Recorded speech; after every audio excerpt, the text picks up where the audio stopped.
જેની રકમ છે કે નળાકાર એનો વ્યાસ 7 સેમી અને ઊંચાઈ 14 સેમી છે. નળાકાર બી નો વ્યાસ 14 સેમી અને ઊંચાઈ 7 સેમી છે. ગણતરી કર્યા વગર તમે કહી શકો કે આ બંને નળાકારમાંથી કોનું ઘનફળ વધારે હશે અને બંને નળાકારનું ઘનફળ મેળવી તમારા જવાબને ચકાસો.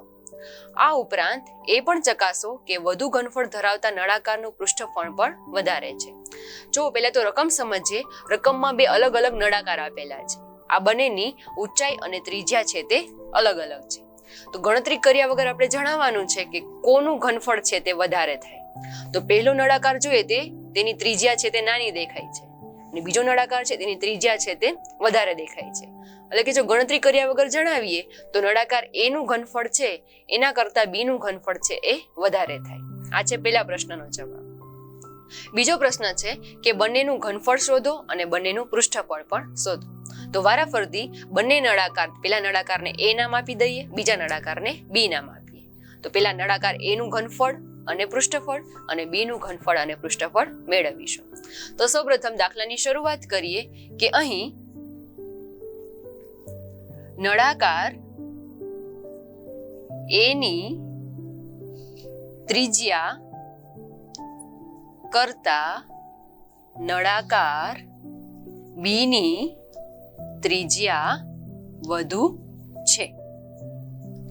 તેથી નળાકાર બી નું ઘનફળ નળાકાર એના ઘનફળ કરતા વધુ થાય. આ છે ગણતરી કર્યા વગરનો જવાબ. હવે આપણે ગણતરી કરીને જવાબ મેળવીએ. તો સૌપ્રથમ આપણે વાત કરીએ નળાકાર એ માટે. તો નળાકાર એ માટે ઘનફળનું સૂત્ર છે πr²h, જેમાં r અને h ની જરૂર પડે છે. તો સૌપ્રથમ નળાકાર એ માટે તેનો વ્યાસ છે તે આપેલો છે. વ્યાસ છે એ છે 7 સેન્ટીમીટર. અહીંયા આપણે ત્રિજ્યાની જરૂર પડે છે. તો ત્રિજ્યા એટલે વ્યાસના અડધા, જે થશે 7/2 સેન્ટીમીટર. આ ઉપરાંત નળાકાર એની ઊંચાઈ આપેલી છે. ઊંચાઈ છે એ 14 સેન્ટીમીટર આપેલી છે. હવે આ બધી કિંમતો સૂત્રમાં અપ્લાય કરીએ. તો અહીંયા લખીએ કે તેથી નળાકાર એનું ઘનફળ બરાબર πr²h, જ્યાં પાઈ બરાબર 22/7 લઈશું.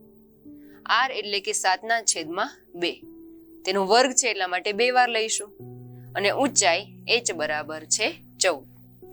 છેદ ઉડાડીએ તો એક વાર 7 ઉડશે. 11 2 22, 7 2 14. તો હવે છેદમાં કઈ નથી વધતું, અંશમાં વધે છે 11 × 7 × 7. 7 × 7 એટલે 49, 11 × 49, જે થશે 539 સેન્ટીમીટરનો ઘન. જો અહીંયા ઘનફળ છે એટલા માટે એકમ છે તે સેન્ટીમીટર ઘન આવશે. આ વાત થઈ નળાકાર એ માટે. એવી જ રીતે હવે નળાકાર બી માટે શોધીએ. તો અહીંયા લખીએ કે નળાકાર બી માટે તેની વ્યાસ છે તે આપેલો છે. જે નીચેની બાજુ છે તે તેનો વ્યાસ છે એ 14 સેમી છે. અહીં આપણે ત્રિજ્યાની જરૂર પડે છે. તો લખીએ ત્રિજ્યા એટલે વ્યાસના અડધા, 14 ના અડધા થશે 7 સેમી. નળાકાર બી ની ઊંચાઈ છે તે 7 સેમી આપેલી છે. તો સૂત્રમાં અપ્લાય કરીએ. તેથી નળાકાર બી નું ઘનફળ બરાબર πr²h. પાઈ એટલે 22/7, r એટલે 7 × 7 કેમ કે વર્ગ છે, અને ઊંચાઈ એટલે ફરીથી 7. એક 7 ઉડી જશે તો અંશમાં વધશે 22 × 7 × 7.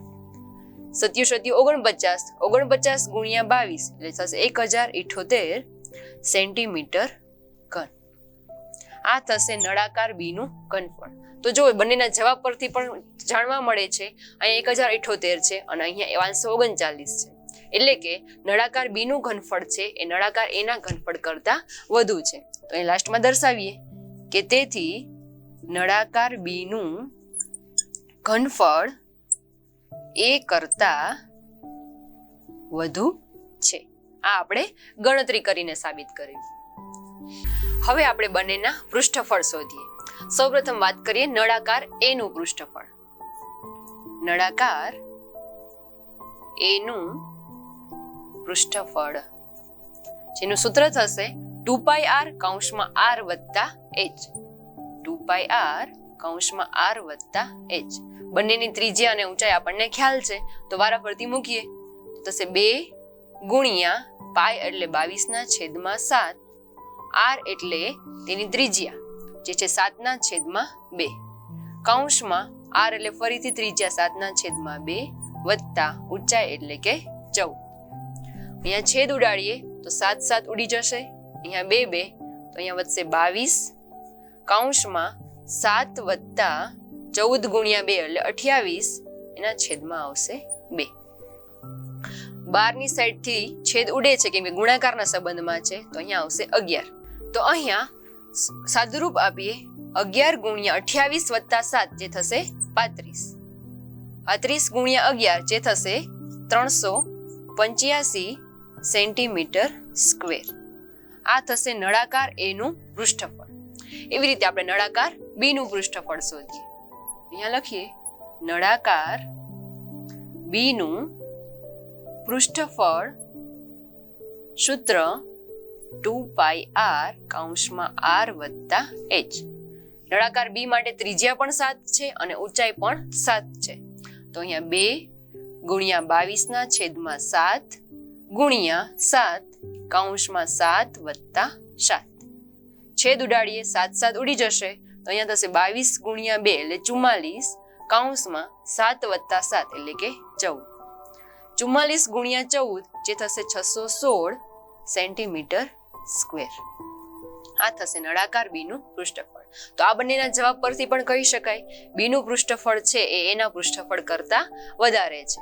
તો અહીંયા દર્શાવીએ કે તેથી નળાકાર B નું પૃષ્ઠફળ A કરતા વધુ છે.